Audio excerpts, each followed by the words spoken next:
Je sais pas si c'est bien de dire ça. Ok, on le tente. Et ta sœur. Et ta sœur. Et ta sœur. Moi je suis Ladybug, je suis une street artiste nantaise. J'ai grandi à Guérande, à 1 heure de Nantes, et j'ai pas mal voyagé. J'ai été graphiste pendant 10 ans, je faisais pas du tout de création, j'en avais un peu marre, donc j'ai de moins en moins accepté les contrats. À force de tourner en rond chez moi parce que je travaillais plus, je me suis lancé un peu 2 défis. Le premier c'était de m'obliger à sortir de chez moi de temps en temps, et le deuxième c'était de me mettre à dessiner, parce que j'avais envie de dessiner depuis des années, je me le permettais pas, j'étais complètement bloquée psychologiquement. Et c'est là que je me suis dit le street art ça va me permettre de dessiner et de sortir de chez moi. C'était à la base une démarche thérapeutique, juste pour me faire du bien.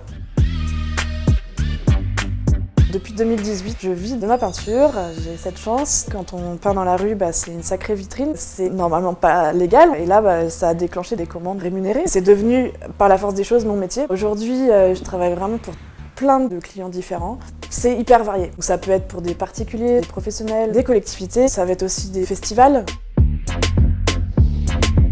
J'ai eu la chance qu'on me confie les clés d'un bâtiment en attente de rénovation pour en faire un peu ce que je veux. Du coup, j'ai invité une trentaine d'artistes pour repeindre du sol au plafond et pour en faire un lieu street art éphémère qu'on a ouvert au public ensuite. Pendant 1 mois, on dormait sur place. Donc c'était la colonie de vacances, des super moments inoubliables. Il y a une autre expérience qui m'a beaucoup travaillé. J'avais été commanditée par une entreprise pour faire une fresque participative dans les locaux de l'entreprise avec les collaborateurs. À la fin, je venais poser 3 portraits. Arrive le dernier jour, je finis mon travail, il n'y avait plus personne dans les bureaux, je range tout. Et le lundi, j'ai un coup de téléphone, le directeur souhaite supprimer ces portraits parce que ça ne représente pas la totalité des collaborateurs. J'ai pris conscience en fait que mon travail, il avait peut-être une dimension politique. C'est pas rien en fait de peindre des personnes noires quoi.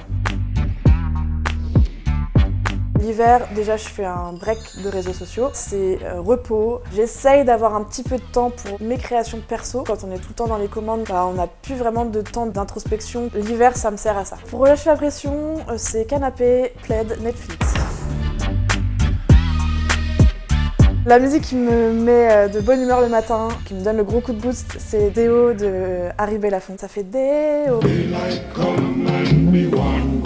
En ce moment, j'arrête pas d'écouter des sons un peu à l'ancienne, No Diggity des Blackstreet. Et mon album préféré du moment, La clarté dans la confusion de l'Entourloupe. Un point, c'est tout. Je dirais qu'il faudrait s'écouter, se mettre en pause, se regarder vraiment de l'intérieur et se poser les bonnes questions. Qu'est-ce que je peux faire pour me faire du bien, pour me faire plaisir et pour me rendre heureux?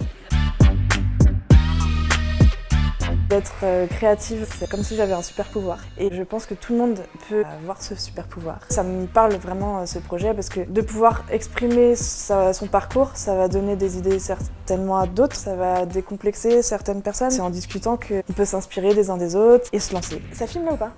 Bon,